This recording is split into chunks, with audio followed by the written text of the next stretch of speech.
Anda masih bersama kami di Sapa Indonesia Malam. Saudara, saya Niluh Puspa. Wakil Ketua Dewan Pembina Partai Gerindra Sandiaga Uno bermanuver dengan berpamitan dari Partai Gerindra. Sejauh ini Sandi sangat intens membangun komunikasi dengan P3 yang secara terbuka menyebut ada peluang mendorong Sandi sebagai bakal capres ataupun cawapres. Menteri Pariwisata dan Ekonomi Kreatif yang juga Wakil Ketua Dewan Pembina Partai Gerindra Sandiaga Uno pamit keluar dari Partai Gerindra.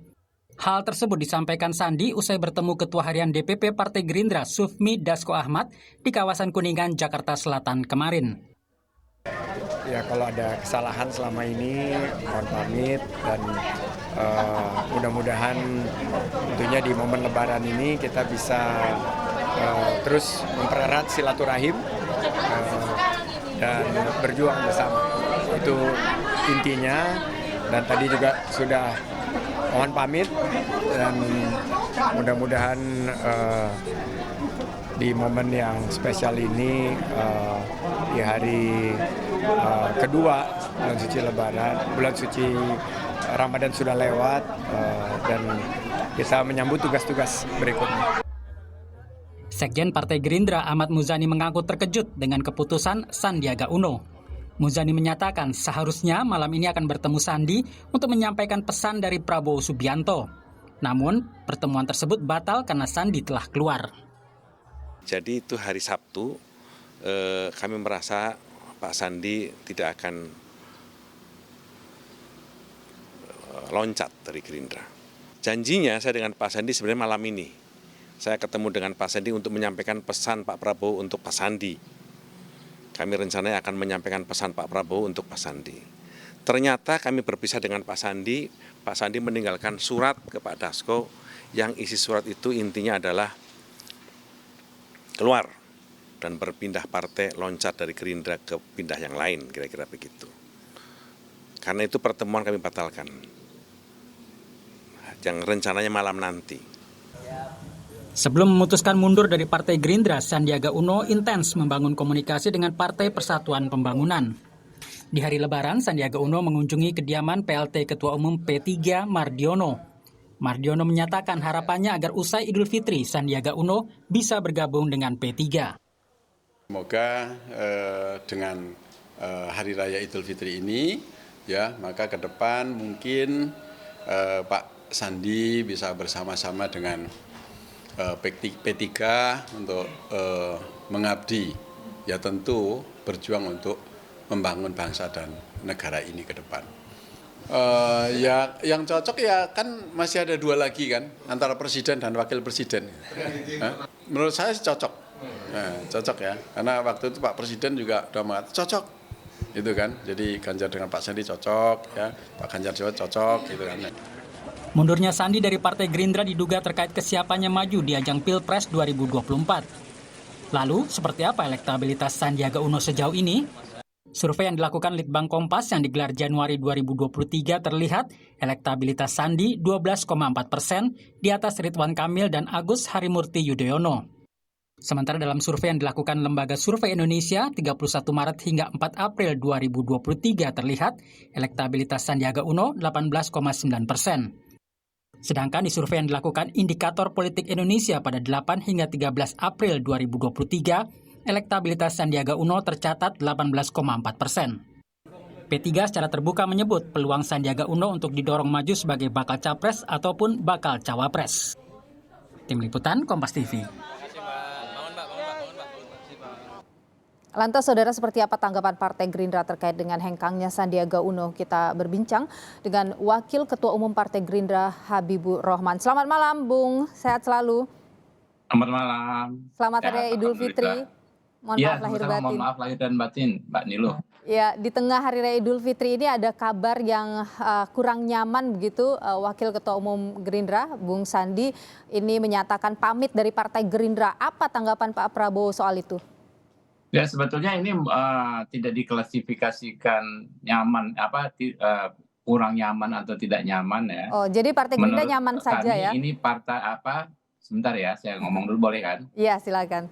Ya, menurut kami ini hal yang biasa saja, fenomena yang biasa setiap hari adalah orang yang keluar dari satu partai politik tertentu. Sementara di Gerindra tiap hari ribuan orang masuk mendaftar menjadi kader atau anggota. Ada pepatah yang namanya patah tumbuh hilang berganti, ya.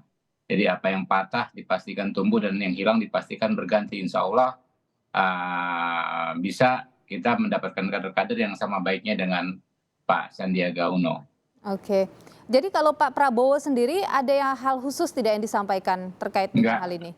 Ya, menurut saya nggak ada ya. Sejak beberapa waktu lalu ketika Pak Sandi kita lihat intens berkomunikasi dengan partai lain, menghadiri acara-acara partai lain, tidak dalam konteks membawa misi memperjuangkan Pak Prabowo sebagai capres ya.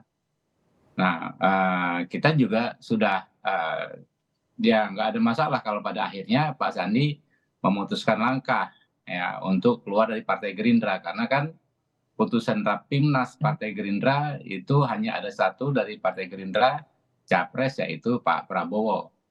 Sehingga kan nggak mungkin ya kalau beliau ada kehendak maju, nggak mungkin tentu di partai yang sama secara nalar politiknya kan begitu, logika politiknya begitu, karena kan Partai Gerindra partai yang perolehan suaranya di 2019 tidak cukup untuk mengusung sendiri pasangan capres dan cawapres. Jadi dari Pak Prabowo berulang kali beliau tegaskan Partai Gerindra adalah partai yang terbuka. Silahkan ya kalau ada kader yang merasa tidak terakomodir, kurang terakomodir untuk keluar dari Partai Gerindra. Oke, karena kan Pak Sekjen Anda, Pak Muzani itu sempat menyebut juga bahwa seharusnya ada pertemuan hari ini karena ada pesan yang disampaikan dari Pak Prabowo kepada Pak Sandi begitu. Apakah Anda juga mengetahui soal pesan itu, Bung? Enggak. Saya nggak tahu. Oke, Anda tidak mengetahui itu. Kalau tadi mendengar soal bahwa Anda menyebutkan tadi beberapa kali Bung Sandi ini bersafari begitulah ya ke partai politik lain dan tidak membawa misi apa yang disampaikan oleh Partai Gerindra begitu, artinya memang sudah cukup lama kemudian ada komunikasi dari Pak Sandi sendiri ke Partai Gerindra, ada yang ketidakcocokan atau seperti apa? Enggak. Tidak, ya, beliau juga tidak menyampaikan, tapi itu kan bacaan kami ya. Karena kan secara terbuka itu semua, baik Pak Sandinya maupun partai yang dihadirnya secara terbuka membicarakan opsi-opsi itu. Pak Sandi sebagai capres, sebagai cawapres ya. Oke, jadi benar. Halo? Iya, silakan. Ya, tanpa menyebut-nyebut apakah Pak Sandi berkunjung ke acara partai tersebut membawa misi dari Pak Prabowo untuk mendukung Pak Prabowo sebagai capres gitu. Oke. Jadi tentu kan dengan logika yang wajar kita bisa memahami gesturnya seperti itu. Nah, dan akhirnya kemarin finally beliau menyampaikan surat yang isinya sudah disampaikan oleh Pak Sekjen tadi diputar barusan, menyatakan beliau keluar. Jadi nggak ada masalah menurut kami. Oke, baik. Bung, jadi ini berkaitan dengan soal capres-cawapres ya? Berkaitan dengan hal itu ya? Apanya? Mundurnya atau pamitnya. Enggak, itu bacaan kita, bacaan kami. Apakah benar atau tidak kan tentu perlu dikonfirmasi kepada yang bersangkutan. Oke, tapi selama ini pernah ada komunikasi, misalnya Anda tentu sering juga berkomunikasi dengan Pak Sandi begitu, ada pembicaraan ke arah sana, mau ke partai mana, benarkah ini ke P3 misalnya? Tidak ada. Tidak pernah ada komunikasi soal itu. Dan tentu kan bukan domain kami. Orang mau keluar Partai Gerindra kok kita mengkomunikasikan dia mau kemana-kemana, tentu sepenuhnya hak politik beliau. Baik, Bung, kalau komunikasi dengan P3 misalnya, karena kan P3 disebut-sebut ini sebagai partai tempat Bung Sandi ini berlabuh begitu. Anda ada komunikasi juga misalnya antara Gerindra dengan P3? Tentu nggak ada ya soal kepindahan kader-kader orang dari satu partai ke partai lain lalu kita berkomunikasi, tidak ada aturan seperti itu. Kalau kita mengacu ke undang-undang partai politik, ketika seseorang menjadi anggota sebuah partai politik, otomatis keanggotaannya di partai sebelumnya gugur. Jadi nggak perlu ada komunikasi apapun dan nggak perlu ada tindakan administrasi apapun soal kepindahan ini.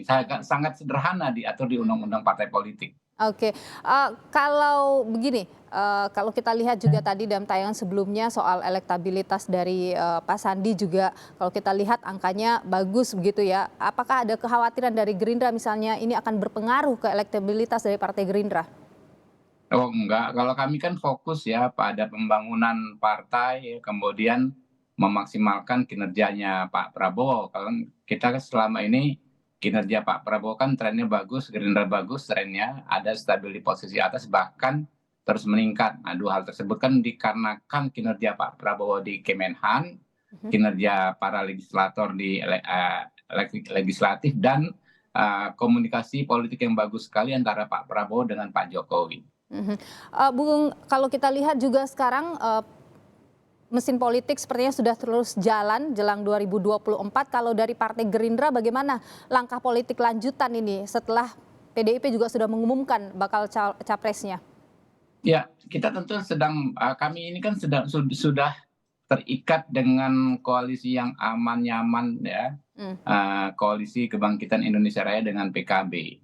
Tinggal persoalan capres dan cawapresnya tentu menjadi domain Pak Prabowo dan Gus Muhaimin Iskandar kapan akan diputuskan dan kapan akan diumumkan. Dalam konteks yang paralel, kedua belah pihak ya kami maupun PKB sama-sama berikhtiar bagaimana KKIR ini bisa menjadi lebih besar. Ini kan ikhtiar yang wajar karena kan pendaftaran juga masih lama ya. Kami berikhtiar siapa tahu bisa menjadi lebih besar. Membuka koalisi, menambah kan lagi begitu partai yang mungkin akan masuk di koalisi. Iya, kurang lebih begitu. Baik, Bung Habibur Rahman, terima kasih sudah berbagi informasi di Sapa Indonesia Malam. Sehat selalu, Bung. Sehat selalu, Mbak Nil.